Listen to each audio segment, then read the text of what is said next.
अधिक मास की परमा एकादशी धन संकट दूर करने वाली मानी जाती है। इस व्रत के प्रभाव से विष्णु जी बेहद प्रसन्न होकर व्रत करने वाले की दुख दरिद्रता दूर करते हैं। परमा एकादशी अपने नाम स्वरूप परम सिद्धियां प्रदान करने वाला व्रत है। मान्यता है कि यदि किसी कारणवश व्रत नहीं कर पाते हैं तो सिर्फ परमा एकादशी की कथा के श्रवण मात्र से ही मनुष्य की दरिद्रता दूर हो जाती है। नमस्कार दोस्तों, मैं हूं मधु और आपका स्वागत है आपके अपने YouTube चैनल पर। और अगर आप भी भगवान विष्णु के भक्त हैं तो कमेंट में जय श्री कृष्ण जरूर लिखें। तो चलिए सुनते हैं परमा एकादशी की कथा। पौराणिक कथा के अनुसार काम्पिल्य नगर में सुमेधा नाम का एक ब्राह्मण रहता था। उसकी स्त्री अत्यंत पवित्र और पतिव्रता थी, पर किसी पूर्व जन्म के पाप के कारण वह दंपति अत्यंत दरिद्रता का जीवन बिता रहे थे। हालात ये थे कि ब्राह्मण को भिक्षा मांगने पर भी भिक्षा नहीं मिलती थी, लेकिन ब्राह्मण की पत्नी बहुत दयावान और धार्मिक थी। वह खुद भूखी रह जाती, लेकिन द्वार पर आए अतिथि को अन्न जरूर देती थी। एक दिन गरीबी से दुखी होकर ब्राह्मण ने परदेश जाने का विचार किया।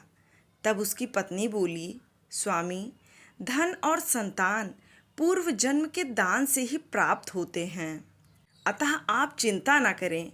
जो हमारे भाग्य में होगा हमें वही प्राप्त होगा। पत्नी की सलाह मानकर ब्राह्मण परदेश नहीं गया। एक बार कौंडिन्य ऋषि वहां आए। ब्राह्मण दंपति ने बेहद प्रसन्न मन से उनकी सेवा की। उन्होंने ऋषि को आसन तथा भोजन दिया। भोजन देने के बाद पतिव्रता ब्राह्मणी ने कहा, हे ऋषिवर, कृपा कर आप मुझे दरिद्रता का नाश करने की विधि बताएं। मैंने अपने पति को परदेश में जाकर धन कमाने से रोका है और मेरे भाग्य में आप आ गए और मुझे पूर्ण विश्वास है कि अब मेरी दरिद्रता शीघ्र ही नष्ट हो जाएगी। अतः आप हमारी दरिद्रता नष्ट करने के लिए कोई उपाय बताएं। ब्राह्मणी की बात सुन कौंडिन्य ऋषि बोले, हे ब्राह्मणी, अधिक मास की कृष्ण पक्ष की परमा एकादशी के व्रत से सभी पाप, दुख और दरिद्रता नष्ट हो जाती है। जो मनुष्य इस व्रत को करता है वह धनवान हो जाता है। और इस व्रत में नृत्य गायन आदि सहित रात्रि जागरण भी अवश्य करना चाहिए। यह एकादशी धन वैभव देती है, पापों का नाश करती है। धनाधिपति कुबेर ने भी एकादशी व्रत का पालन किया था, जिससे प्रसन्न होकर भोलेनाथ ने उन्हें धनाध्यक्ष का पद प्रदान किया। और इसी व्रत के प्रभाव से सत्यवादी राजा हरिश्चंद्र को पुत्र, स्त्री और राज्य की प्राप्ति हुई थी। उसके बाद कौंडिन्य ऋषि ने उन्हें एकादशी व्रत के समस्त विधान बताए। ऋषि ने कहा, हे ब्राह्मणी, तुम अपने पति के साथ इस व्रत को धारण करो। इससे तुम्हें अवश्य ही सिद्धि और अंत में स्वर्ग की प्राप्ति होगी। ऋषि के वचनानुसार ब्राह्मण और उनकी स्त्री ने परमा एकादशी का व्रत पूर्ण किया।